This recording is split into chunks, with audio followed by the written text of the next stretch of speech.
মাছ নিয়ে আইছে আমার এই কাকা। এই মাছের দাম কত কাকা? 800 টাকা। এনে আসেন কাছেন। ও কাছে কি আমি না দেখলে তো ভালো লাগে না। কয় টাকা? 800। বেচা কিনা কত? 100 কম দেন। 100 কম মানে কত? 700। হ্যাঁ। ভাই মাছের দাম কয় টাকা আছে ভাই? 500 টাকা আছে। আপনি কি বলেন? আপনারা কি বলেন? এই পথচারী ভাই আপনারা কি বলেন? কয় টাকা দাম আছে এটার? এ ভাই এন কাকা বসে 500 টাকা আছে। না হবে না? না কাকা, আপনাদের তো দেশে সন্ত্রাস দেখা যায়। এই যে বেড়া কইলো 5 জনের যেই ধরে থাকে ধরে থাকে হাউ তো হইলে না তাই আছে নাকি? দর্শক বিন্দু, আমি মাছ কিনবো, এরা দাম বলে দিচ্ছে 500 টাকা মূল্য আছে। কয় টাকা এটার মূল্য আছে আপনারা বলবেন। যাই হোক, এখন কাকা 500 টাকা দেওয়া যাবে না? কয় টাকা হলে দেওয়া যাবো? 700 টাকা।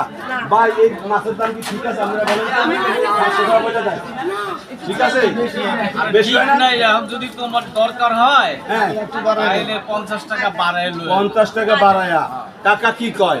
না কাকা, হয় না। ভালো থাকবেন, সুস্থ থাকবেন, বেশি বেশি সবাই দেওয়ার সুযোগ করে দিবেন। এই যে লোকটার জন্য বেশি বেশি মাছ পায় আপনারা দোয়া করবেন। আর আমাকে থেকে বেশি বেশি টাকা নিতে পারে। এখন বলেন আপনারা কি বলতে চান? এখন ওনার একটা টার্গেট আছে, উনি হলো 600 টাকা উনি টার্গেট। যাই হোক, ভালো থাকবেন। আজকের মতো শেষ করতে যাচ্ছি। এই আজকে দেখতেছেন পাঙ্গাস মাছ, সব মাছ এখানে আছে। আজকের মতো শেষ করলাম। দেশি মাছ। ধন্যবাদ। ওনাগতন মাছ আমরা কিনতামই না।